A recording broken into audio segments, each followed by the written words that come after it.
¿Qué tal? ¿Cómo están? Buenas noches. El placer de compartir con todos ustedes otra edición de Puntos de Vista. 20:04 en territorio nacional al arranque de la semana. ¿Qué les parece? Tenemos una jornada sumamente calurosa, 35 grados aún. Echamos un vistazo al comportamiento del tiempo para las próximas horas y para los próximos días. Los datos del tiempo son presentados por Rexona Clinical, máxima protección contra la transpiración más extrema. Veamos la temperatura actual, 35 grados, el cielo está escasamente nublado, la sensación térmica bien arriba, 37 grados, la humedad del 38%, vientos a 18 kilómetros en la hora, vientos del noreste. Veamos las variaciones en horas de la noche, de 35 descenderá a 20, de madrugada de 30 a 26 y mañana comenzamos la jornada del día martes con 26 grados y al promediar la mañana 31 grados. Para el día martes se pronostica lluvia, incluso hablan de tormentas eléctricas, mínima de 25 grados, la máxima de 34. Atención para el día miércoles, pronóstico de lluvia va a continuar con una mínima de 21 grados y una máxima de 28. El día jueves, 18 de mínima, 31 de máxima y las extremas para el viernes, 19 y 38. ¿Qué tal? ¿Cómo están? El renovado saludo para la teleaudiencia que nos acompaña en esta edición de Puntos de Vista. Como siempre lo hacemos, ponemos a disposición de la gente el número telefónico de nuestro WhatsApp, el 0985-625-000. Operativos, enfrentamientos y penitenciarías. Claro, le damos la bienvenida al doctor Hugo Volpe, fiscal, pero con permiso porque asumió el viceministerio de política criminal, encargado prácticamente de todas las cárceles. Qué inauguración la de hoy. ¿Qué tal, doctor? ¿Cómo estás? Muy buenas noches. Muy buenas noches, Diego. Un saludo especial para la audiencia. Hoy tuviste tu primer trabajo arduo, me imagino, doctor. Sí, desde que me tocó asumir tuve un arduo trabajo que esperamos seguir en esa línea el resto del tiempo que me toque estar al frente del viceministerio. Hoy se registró un enfrentamiento nuevamente con estos clanes, tanto el clan Rotella como este grupo criminal PCC, que ya se venía dando en las cárceles, doctor. Sí, así mismo, el día de hoy en horas de la tarde, en la penitenciaría de Pedro Juan Caballero, se produce una gresca entre miembros del clan Rotella con miembros del grupo criminal del PCC. Esta gresca pudo ser controlada gracias a la rápida reacción de los agentes penitenciarios que pudieron contener la situación hasta que llegan los efectivos policiales, los antimotines, para establecer el orden y poder controlar sobre todo los pabellones. Porque por cuestiones de seguridad los miembros del PCC se encuentran en un pabellón, los miembros del clan Rotella en otro. Estos dos grupos tienen algo similar, ¿verdad? Que dentro del sistema penitenciario ellos buscan reclutar nuevos integrantes y son esos nuevos integrantes los que generan este tipo de grescas, ¿verdad? Al producirse, resultar herido el miembro del clan Rotella, eso enerva los ánimos en el pabellón del clan Rotella y los mismos intentan burlar los portones de seguridad y acceder al pabellón donde se encontraban los miembros del PCC. Es ahí donde actúa el grupo de reacción de los agentes penitenciarios y puede contener esa situación hasta tanto se hagan presentes los efectivos antimotines de la Policía Nacional.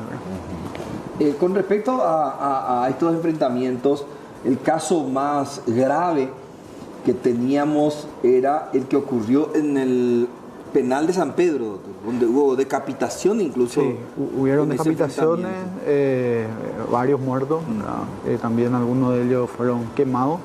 Y dentro de lo que es la disciplina del PCC, cada evento tuvo un significado, ¿verdad? Los decapitados eran como los del PCC, se encontraban en un número menor que los del clan Rotella. Eso demuestra el poder del grupo frente al adversario, ¿verdad? Los que fueron quemados era porque ya eran un problema personal que tenían los del clan Rotella con lo del miembro del PCC. ¿Qué buscan liderar, doctor, estos grupos criminales? ¿El manejo de las drogas dentro de los penales, fuera de los penales? ¿Cuál es la disputa que mantienen constantemente? Porque en distintos puntos ya se produjeron estos enfrentamientos. Sí, así mismo. Es el dominio de la distribución de drogas dentro del sistema penitenciario, es la pelea que tiene el PCC con el clan Rotella, ¿verdad? El dominio de la distribución que es bastante rentable, por eso es la disputa de ese poder, ¿verdad? Ahora, el clan Rotella, teniendo en cuenta, doctor, tu experiencia como fiscal antidrogas, ante el crimen organizado, pero el clan Rotella da la impresión que no tiene esa fuerza que tienen los penales fuera, por ejemplo, extramuros, fuera de las cárceles. Así mismo, el clan Rotella eran parte de la distribución en la zona baja de la ciudad de Asunción, hacia lo que Chacarita, por ejemplo, y era el dominio. Y una vez que los líderes de esa organización, que es un clan familiar, el clan Rotella, ingresan al sistema penitenciario, fueron detenidos allá por el año 2010-2011, esa venta o la distribución ellos trasladan al interior del sistema penitenciario y prácticamente tenían el monopolio de la distribución, hasta tanto que en el transcurso de los últimos años ingresan varios integrantes del PCC y se van realizando los bautismos dentro del sistema penitenciario y empiezan a disputar esa distribución, ¿no? Ahora, este grupo del PCC ya en su mayoría son paraguayos que fueron reclutados por anteriores líderes, ¿no? Son reclutados dentro del sistema penitenciario, ¿verdad? En ese sentido, el PCC es una organización criminal que nace en el sistema penitenciario brasilero y de ahí empieza a actuar fuera del sistema penitenciario, ¿verdad? A nuestro país ingresan a la inversa, ¿verdad? Ingresan para esconderse o para realizar ciertas actividades, que las principales actividades del PCC son tres, ¿verdad? El tráfico de estupefacientes, asaltos a entidades financieras y bancarias, como también el secuestro expreso, ¿verdad? Que en nuestro país es prácticamente nula la actividad de secuestro por parte de este grupo criminal, ¿verdad? Claro. Y teniendo en cuenta todos esos operativos, Austral, entre otros que encabezaste, ¿en su mayoría eran miembros del PCC o también de otros grupos criminales? No, eran miembros de otros grupos. Justamente el operativo Austral era una organización netamente de paraguayos. También el operativo o el caso denominado Pescador, que en el mes de junio pudimos desbaratar una estructura criminal y la incautación de 440 kilos era prácticamente la totalidad eran paraguayos y había un ciudadano de nacionalidad colombiana que era parte también del esquema y que realizaban las negociaciones. Paraguay sigue siendo ruta para las principales drogas de mayor venta y de mejor precio, o también hoy día ya es un centro de distribución y consumo. Paraguay prácticamente es el principal productor de marihuana de Sudamérica, el segundo en Latinoamérica después de México, y el 90% de la producción es para el Brasil. El 5% queda en nuestro país y el resto se divide entre Uruguay y Argentina, prácticamente. Y si eso es con la marihuana. Con la marihuana. Y es la principal vía de tránsito de lo que es cocaína, cual es el principal mercado es brasilero, y de ahí buscan a ingresar al mercado europeo, ¿verdad? Y a marítimo. Para la elaboración de cocaína también, doctor, nuestro país se usa para elaborar no. Como laboratorio. Muy poco se utiliza, ¿verdad? Ya hubieron casos de donde habían laboratorio en forma clandestina, pero no es la regla, es la excepción. Principalmente es la principal vía de tránsito, teniendo en cuenta que para el mercado europeo tiene que ser de alta pureza para que sea rentable en Europa, ¿verdad? Asia y Oceanía, ¿verdad? Otra droga que también o se distribuye en la zona o se utiliza como ruta de paso en nuestro país? Son las drogas sintéticas que hay un aumento paulatino que en años anteriores, pero principalmente lo que más se utiliza en nuestro país como ruta de tránsito es para la cocaína, que proviene de Bolivia, Perú y Colombia principalmente. Nuestra realidad en cuanto a drogas es preocupante, doctor, ¿no? Y hay un aumento del consumo. Es muy importante el trabajo que viene realizando en ese sentido lo que es el Ministerio Público con la Secretaría Nacional Antidroga y el Departamento Antinarcótico en lo que es el tráfico urbano. Y también las actividades preventivas que realizan en forma individual las tres instituciones, fomentando el deporte y las charlas de prevención en los colegios y en las escuelas y también en distintas universidades para evitar el consumo entre los jóvenes. Sí. Ahora, ¿qué pasará con las principales cárceles? La de Pedro Juan, la de San Pedro parece que ahora está más tranquila, Concepción también tuvo algo similar, Ciudad del Este, Tacumbú, que es una bomba de tiempo. ¿Cuál es el planteamiento de solución que se va a tener con estas cárceles, doctor? Principalmente se está trabajando en la construcción de 2 nuevas penitenciarías, que con eso se lograría descomprimir la principal superpoblación. También dentro de lo que es el marco de la ley de emergencia penitenciaria se van a realizar mesas interinstitucionales entre el Ministerio de Justicia, el Ministerio Público, la Corte Suprema de Justicia, y para analizar los casos de las personas privadas de libertad y cuál de ellos amerita una medida sustitutiva a la prisión preventiva. Muchas veces, por la cantidad de internos que existen en los penales, los mismos nos cuentan con abogados y no se le puede dar un seguimiento a los procesos de las personas privadas de libertad, y eso hace que el número de presos sin condena sea extremadamente alto. El 80% aproximadamente se sigue sosteniendo esa cifra. 75 y 80% del porcentaje de privado de libertad sin condena actualmente. Y también un agravante, que la mayoría de estos penales también están contaminados de droga, ¿no? Sí, de adicto. El ingreso en forma masiva al sistema penitenciario es un problema a larga data que también vamos a tratar de buscar soluciones. Para eso se capacitan a los agentes penitenciarios, se va a trabajar también en el Instituto de Formación de Agentes Penitenciarios y también ver una reivindicación salarial que bien merecido lo tienen, ¿verdad? Claro. Doctor, ¿cuáles son los puntos donde se van a establecer estos 2 penales que mencionás, que son los que se van a construir? En la zona de Emboscada y también en Caguazú el otro, ¿verdad? Los principales. Y también le vamos a dar un seguimiento a los proyectos de implementación de las tobilleras electrónicas, claro. Para poder ejercer un control real para las personas que se encuentran con medidas sustitutivas. Sí. Eso va a ayudar sobre todo para los casos de violencia doméstica que no puedan acercarse a la víctima.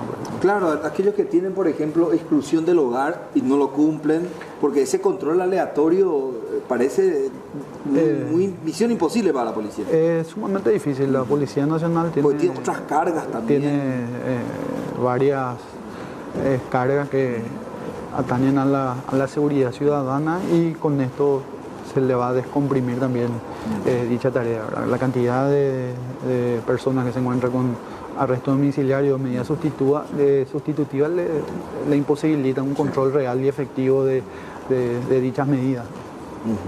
Ahora, doctor, el tema estuve escuchando por ahí que se barajaba la posibilidad de establecer tipo un penal de máxima seguridad allá en la gerencia. ¿Eso tiene andamiaje o en realidad es más bien una idea así captada de la gente? Porque la gente también pide eso. No, es un andaje es una realidad que la ministra viene trabajando para poder implementar. Ahora sí va a ser en la gerencia, eso el lugar no está decidido, pero sí es necesario un establecimiento para reos denominados de alta peligrosidad y poder ejercer un control mayor, ¿verdad?, sobre los mismos. Bueno, doctor, estas son imágenes que corresponden a los operativos que encabezaste, que encaraste, y uno ve aquí mucho lujo, lo que se desprende de que es un negocio indudablemente rentable el tema de la cocaína, la marihuana, de la droga en sí, ¿no? Sí, así mismo es rentable. También le fue un tiempo para los criminales de nacionalidad brasilera venir a nuestro país a esconderse y buscar operar de acá, pero justamente conforme a los últimos operativos realizados y que la mayoría de ellos han sido expulsados, ya está cambiando, ¿verdad?, también ese punto de vista y están planteándose ir a otro país, no venir a establecerse los principales líderes de esta organización a nuestro país. ¿Qué operativo fue, doctor? Si es que recordar las imágenes. Fue el operativo... ¿Austral, pues? Austral, sí. Sí, porque, bueno, en realidad el operativo Austral tiene varias aristas. Tuvieron dos fases, pero sí. En el operativo Austral la mayor cantidad de la droga incautada se encontraba enterrada. Por eso puedo reconocerlo. Claro, ahora otro elemento que también se debe fortalecer son las leyes contra el lavado, ¿verdad? Porque al final esa droga vendida y ese dinero se mete al sistema y cuando entra al sistema ya comienza todo el drama. Sí, ¿no? Arduamente se está trabajando, ¿verdad?, en fortalecer los controles, ¿verdad?, para prevenir el lavado de dinero. Justamente la semana pasada vinieron observadores de la FILAL a ver la implementación o las medidas que se están tomando para la persecución de este flagelo. ¿Este es otro operativo, doctor? Sí. ¿Esto es cocaína o marihuana? No, eso es cocaína. Cocaína, esto fue... Preparadísima ya, ¿no? Los 2.200 kilos que se incautaron en el mes de febrero, que hasta ahora es el mayor cargamento, ¿verdad? Es la segunda fase del operativo Dominio, llevado en la ciudad de Ibillau, departamento de Concepción. Ahora, doctor, Paraguay, para el tema de la cocaína es ruta. A ver, ¿qué significa eso? Por ejemplo, doy una idea hipotética, ¿verdad? De Bolivia pasan por Paraguay y de Paraguay van a otro punto. Sí. ¿Por qué usan ese método? Un país de tránsito. Y principalmente por Brasil tiene la ley de derribo, ¿verdad?, que entonces no arriesgan a invadir el espacio aéreo, pues estos son vuelos clandestinos y tienen la capacidad para poder derribar las aeronaves que invaden su espacio aéreo. Entonces ellos optan por ingresar a nuestro país y ir remitiendo por distintas vías, a veces vía fluvial, vía terrestre, y también muchas veces utilizan solamente reabastecimiento y van de igual manera vía aérea a intentar introducir al mercado brasileño. Pero lo distribuyen en menor cantidad. Sí, en vehículos doble fondo, en camiones, en cubiertas. En ese sentido la imaginación es muy amplia y ya pudimos encontrar todo tipo de... Inventan de todo, ¿no? Sí. Y cargan, redistribuyen. En ese sentido, doctor, ahí también hay un elemento, es decir, nuestros radares, tecnología nos falta también para controlar nuestro espacio aéreo, doctor. Sí, me consta por conversaciones mantenidas también con el presidente de la DINAC que se está trabajando, ¿verdad?, para poder tener los radares de última generación y poder detectar los vuelos clandestinos que ingresan a nuestro país, ¿verdad?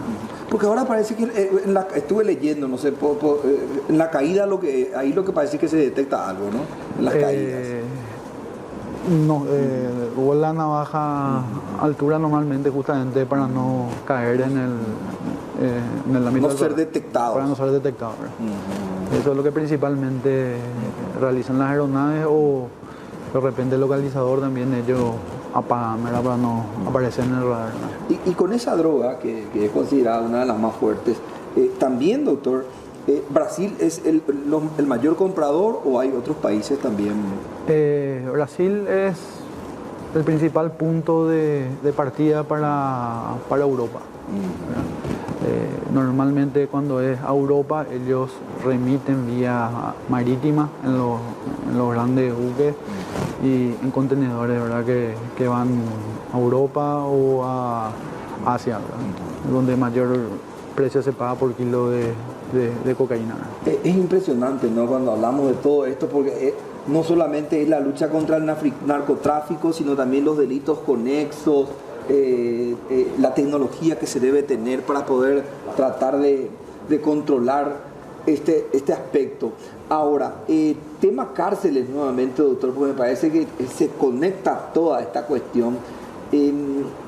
Sigue siendo una política que viene desde el Ejecutivo, esa necesidad de los brasileños que están encarcelados, que pertenecen a estos grupos criminales y que tienen deudas pendientes con su país, expulsarlos. Sí, es un trabajo que se sigue realizando. Se ve el estado procesal de estos ciudadanos de nacionalidad brasilera en nuestro país. Se hace la consulta respectiva también en el Brasil, se coteja la identidad real, porque muchas veces ¿qué hacen estos ciudadanos, estos criminales brasileños? Vienen a nuestro país con una identidad de origen falsa y se hacen pasar como empresarios ganaderos en nuestro país, y es una fachada para el negocio que realmente realizan, que es el tráfico de estupefacientes.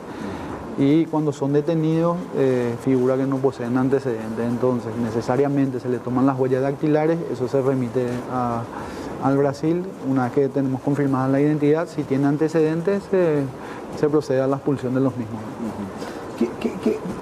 ¿Qué se puede mejorar, doctor? Es decir, ¿en qué se va a focalizar como para ir disminuyendo? Porque así como lo estamos hablando, es bastante amplio. Es decir, no se trata solamente del control de las cárceles, sino que control de la droga, del crimen organizado, porque al final está todo conectado.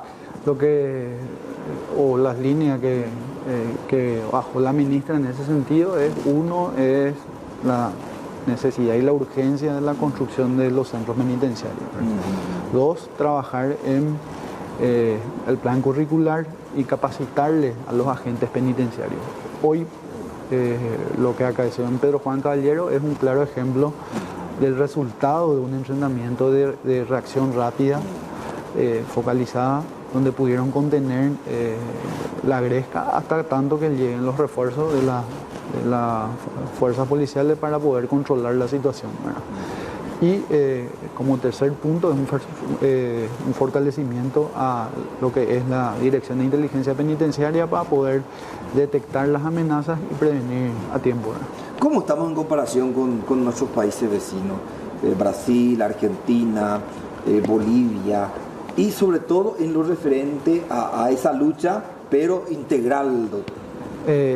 A nivel de infiltración del crimen organizado en el sistema penitenciario, tuvimos un incremento que en años anteriores también eso va aparejado, que también hubieron más procedimientos, más detenciones, y que estas organizaciones reclutan también dentro del sistema penitenciario a los demás reos, en eso Brasil tiene problemas mayores que nosotros, y la cooperación también que se está recibiendo en ese sentido mutua con el Brasil es de suma importancia, porque son réplicas de lo que ya viene ocurriendo hace varios años en Brasil. Sí.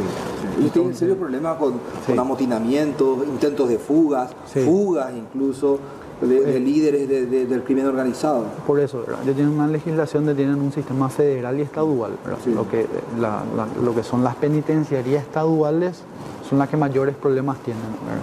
Es por eso que acá también se está pensando en hacer las cárceles de máxima seguridad, como tienen el sistema federal, ¿verdad? Donde están los líderes de las máximas organizaciones criminales, donde está Marcola, el líder del PCC, también se encuentra Yarvi, Jiménez Pavão, Marcelo Piloto, donde tienen un régimen distinto y mucho más estricto y riguroso que las penitenciarías estaduales, ¿verdad? Ellos 3 fueron detenidos acá en Paraguay. Marcola no. Marcola fue detenido en Brasil. Pero los otros dos sí. Los otros dos sí fueron expulsados por extraditado. Yarvi fue extraditado, cumplió condena en nuestro país, y Marcelo Piloto sí fue expulsado. Indudablemente estamos hablando de algo bastante amplio. La gente ahí tiene el número telefónico para poder enviar sus mensajes a través del WhatsApp. ¿Hay una proyección de tiempo, doctor, que te marcaste como para tratar de ir solucionando las cosas? Sí, ahora me estoy adiestrando bien también en los proyectos, ¿verdad? En lo que son, me falta todavía visitar los lugares de construcción de los centros penitenciarios. Esta semana empezaron también más cursos de capacitación para agentes penitenciarios para tener mayor personal capacitado como grupo de reacción. Estamos viendo también otras alternativas para el centro de formación de agentes penitenciarios que van a pasar a cubrir los nuevos centros penitenciarios. Doctor Hugo Volpe, muchísimas gracias por venir a explicarnos un poco el trabajo que se pretende hacer desde el Viceministerio de Política Criminal, ya con la experiencia que tenés en la materia de los operativos, la lucha contra la droga, el crimen organizado. Muy amable como siempre, vale, doctor. Cuando Hugo guste, Volpe. Diego, y siempre a las horas. Gracias al doctor Hugo Volpe, nos ha acompañado en esta primera parte de Puntos de Vista. Vamos a hacer una breve pausa. A la vuelta seguimos con más en esta primera edición de la semana de nuestro encuentro de 20 a 21 horas.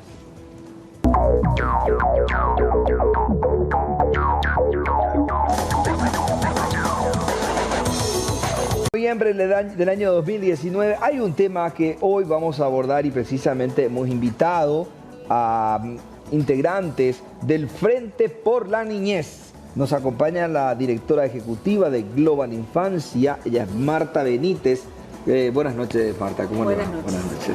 Y saludamos también a Jorge Méndez Reineck, director país del Fondo Cristiano Canadiense por la Niñez. Dije bien tu apellido, Jorge. Sí, buenas noches, Jorge. Buenas noches, Diego.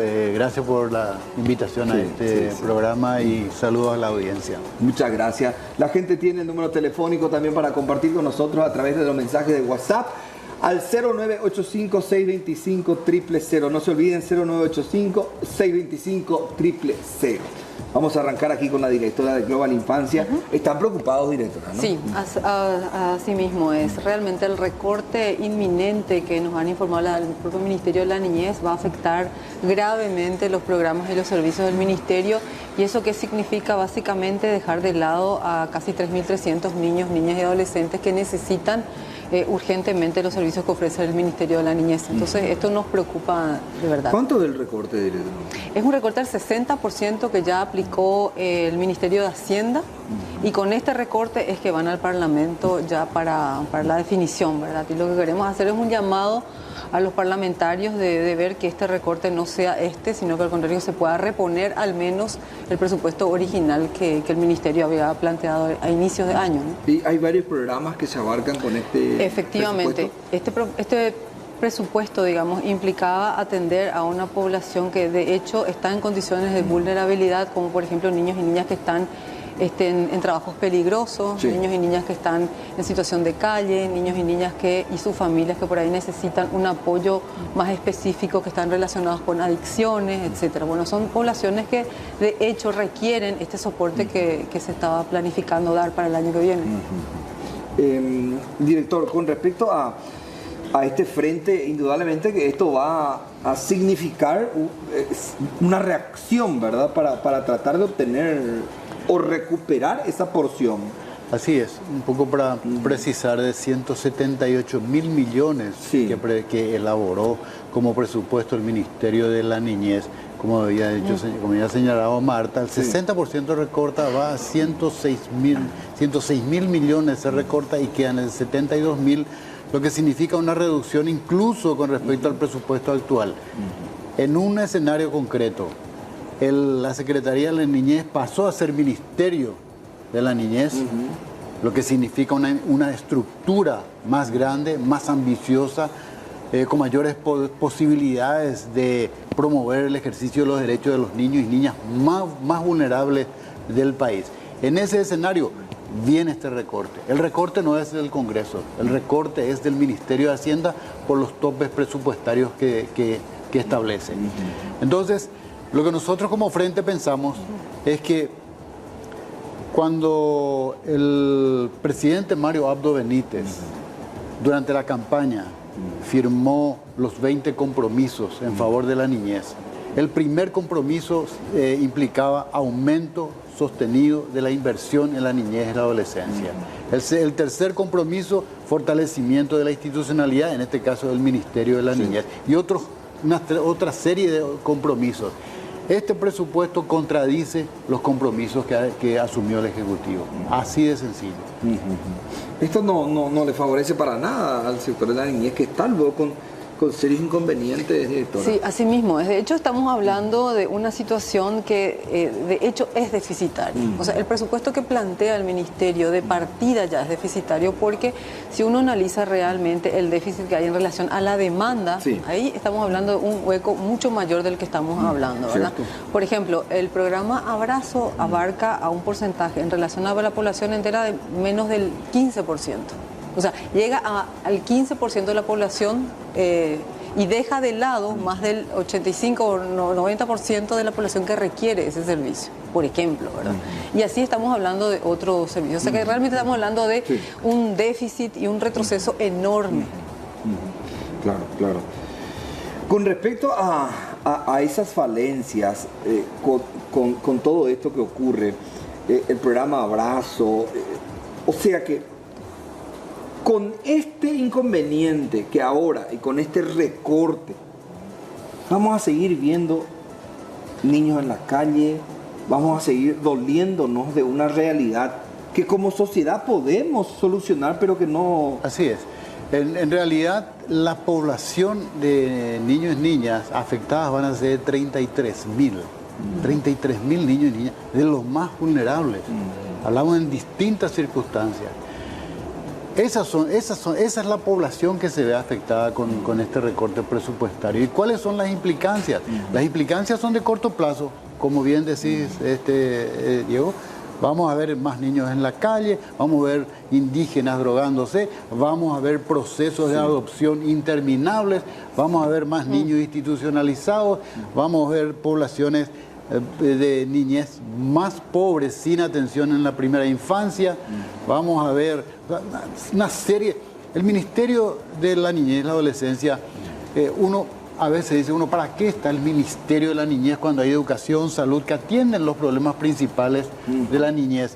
Resulta que el Ministerio de la Niñez tiene dos mandatos fundamentales. Primero, cubrir esta población más vulnerable de niños en la calle, que tienen que ver con la protección y sobre todo la protección hacia la violencia y las violencias estructurales que dan la pobreza y la desigualdad.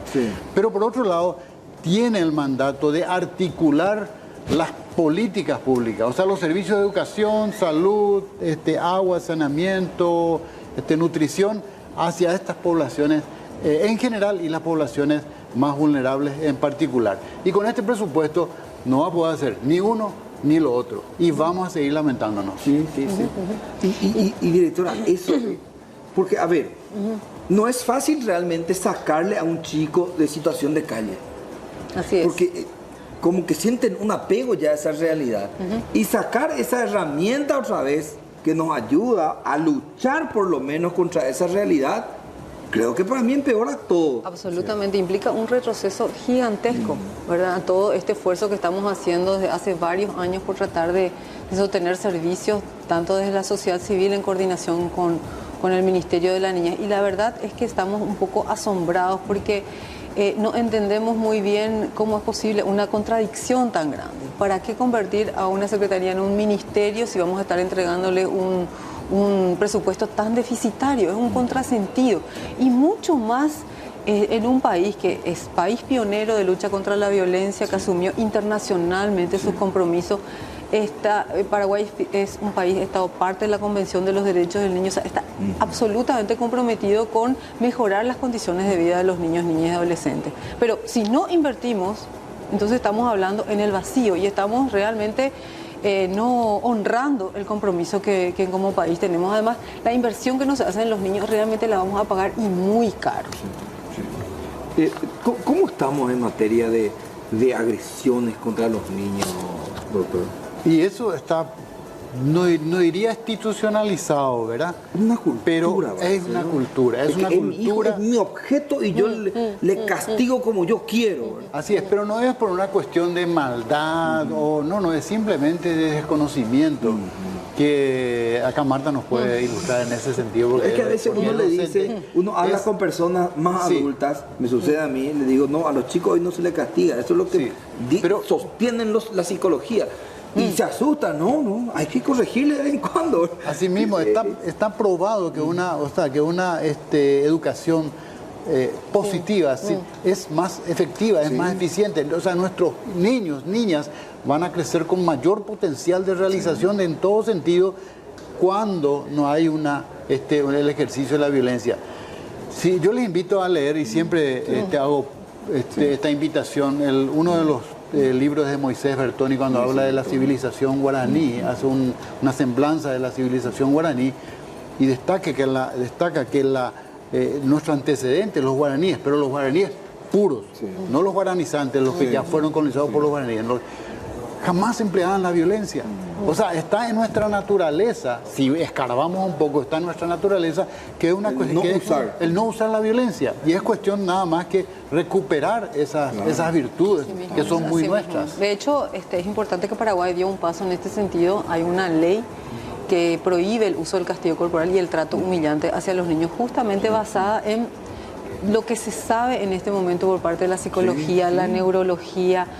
Las ciencias han avanzado un montón. Y para que la ciudadanía sepa, no existe ningún estudio científico que avale algún beneficio del castigo corporal, del uso del castigo corporal. Al contrario, la investigación que ahora tenemos, lo que da cuenta es que la evidencia científica apoya que el uso del castigo corporal es una conducta de riesgo, que lo que predispone a que el niño no desarrolle todo su potencial de aprendizaje, no desarrolle todo su potencial de inteligencia y al contrario desarrolle una pobre salud mental, una pobre relación con los padres a futuro, ¿verdad? O sea, todo lo que los padres no quieren, porque los padres quieren que los hijos se desarrollen, sean inteligentes, sean seguros, tengan autoestima, y utilizando el castigo es lo todos peor. Los padres no quieren que todos sus hijos sean presidentes de la República, mismo, médicos. Es decir, pero es para dibujar nomás. En realidad hoy día ya comprendemos que el chico tiene que, ir por el sendero que más le gusta y con todo el apoyo de los padres, ¿verdad? Así mismo. Ahora, otro de los aspectos también que este año 2019 se abordó con mucha insistencia tiene que ver con la adopción, que es sumamente burocrática en nuestro país. Y hace poco le tuvimos acá nosotros también de visita a quien fue ministro de Salud y fue adoptado fue adoptado un Carlos Morínigo, un médico pero brillante, pero que tuvo la posibilidad que pueden tener también otros chicos probablemente de una buena familia, que le den estudio, que salga adelante. Y esas son cuestiones que hay que darle un ritmo diferente. Con respecto a ese punto, yo creo que la ley en curso va a ayudar muchísimo a acortar los plazos. Ya tiene media sanción. Según lo que estamos recogiendo, este presupuesto deficitario va a dejar de atender a 9.600 niños, niñas institucionalizados. O sea que pueden buscar familias sustitutas, pero no hay recursos. Son 9.600 niños que están institucionalizados. Eso quiere decir que están en instituciones que no de tienen guarda. familia. No tienen familia, lo cual es central para el... Y ahí también los que van a dejar de ser atendidos, 460 que están en proceso de adopción, pero por falta de recursos esos procesos son lentísimos. Digo, lo que nosotros queríamos rescatar también, aprovechando este espacio, es que el Frente no solamente dice que hay un déficit del 60% con respecto a lo que se necesita, o por lo menos lo que se planificó, sino también estamos diciendo dónde hay que gastar, o sea, porque lo que se va a dejar de gastar es en alimentación, en subsidio, en ayuda profesional legal, jurídica, social, en cosas necesarias. Pero también el Frente hace un análisis de dónde eventualmente esos recursos pueden salir. Y yo creo que la ciudadanía va a ser contesta un poco a lo que estamos nosotros recomendando. Por ejemplo, la reorientación de transferencias corrientes que se dan por la participación en multas del Ministerio de Hacienda a la Dirección General de Aduanas y el Ministerio de Industria y Comercio. Hace 15 días o un mes había salido en los periódicos que un funcionario, algo así como 800 millones de guaraníes por una detención.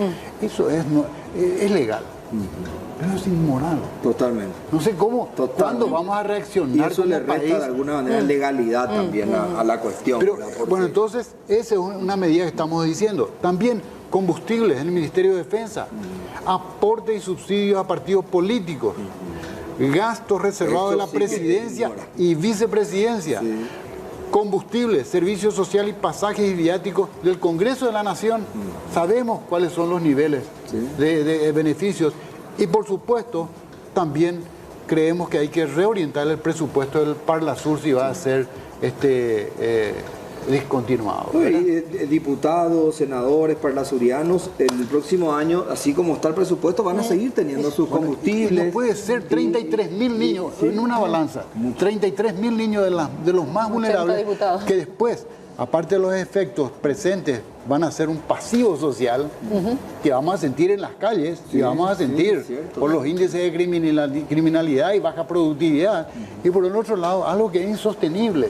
Esas son cosas que ya nosotros como ciudadanía, estamos hablando con Marta justamente un poco antes, estamos viendo los procesos violentos que se están dando en Bolivia, en Chile, Chile, que pero nosotros son somos como violentos. Sí. Yo no sé el país hasta más cuándo, desarrollado de Sudamérica. yo no sé hasta cuándo vamos a tocar la oreja al pueblo paraguayo. Va a llegar un límite.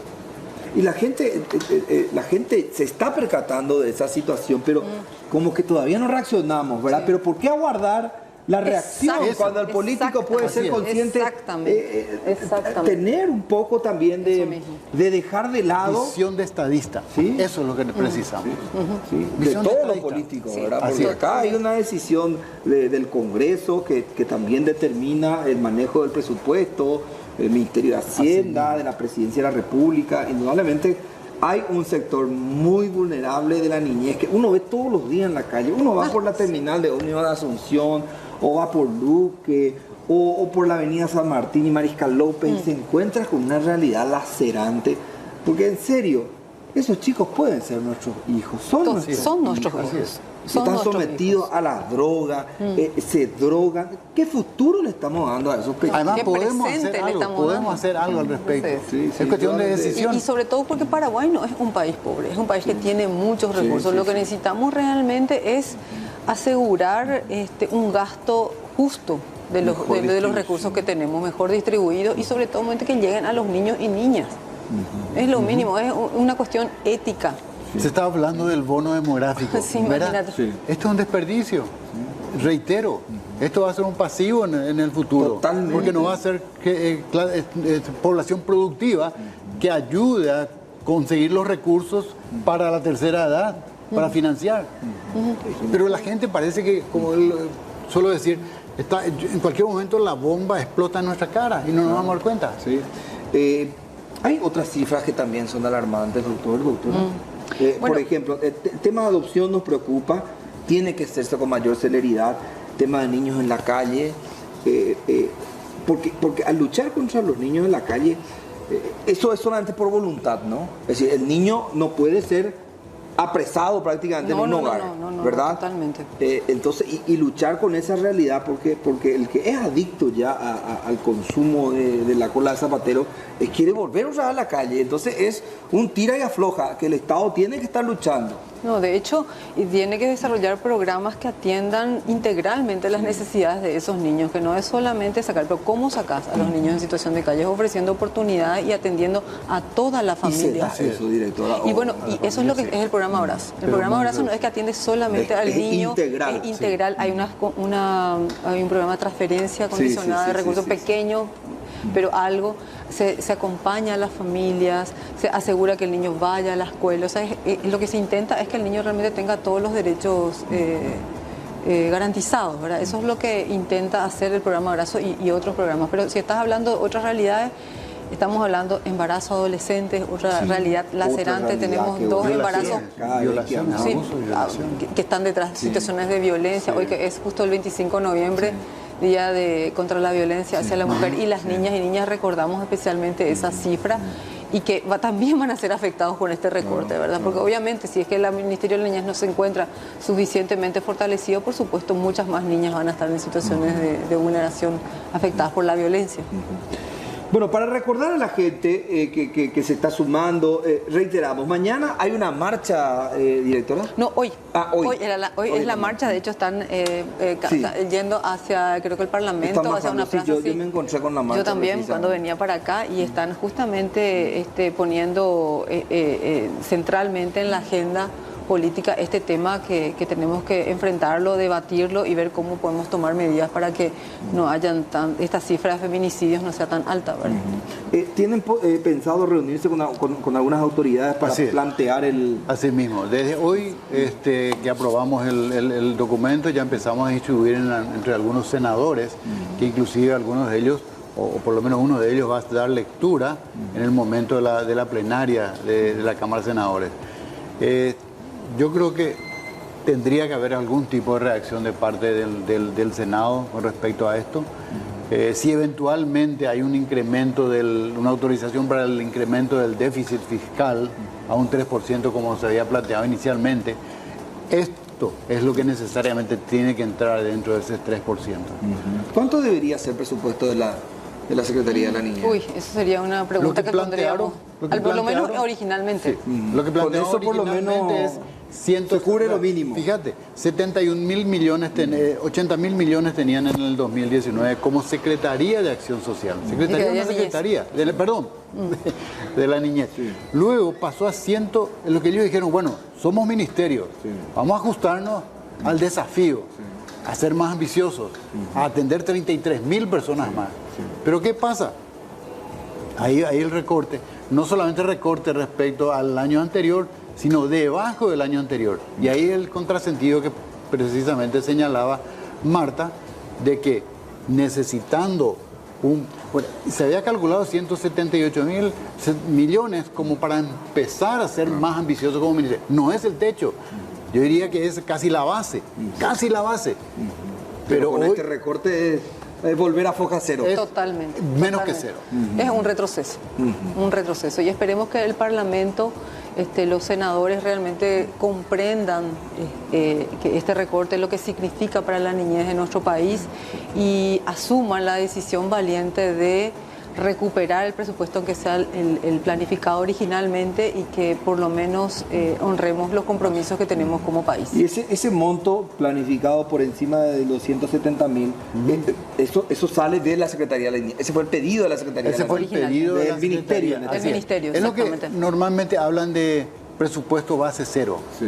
¿Qué es lo que dicen? Bueno, queremos llegar a estos resultados y para llegar a estos resultados necesitamos esto. No es lo que se tenía ni lo que... Claro. Es bastante riguroso. Entonces, siendo bastante modesto en sus resultados, llegaron a 178.000 millones.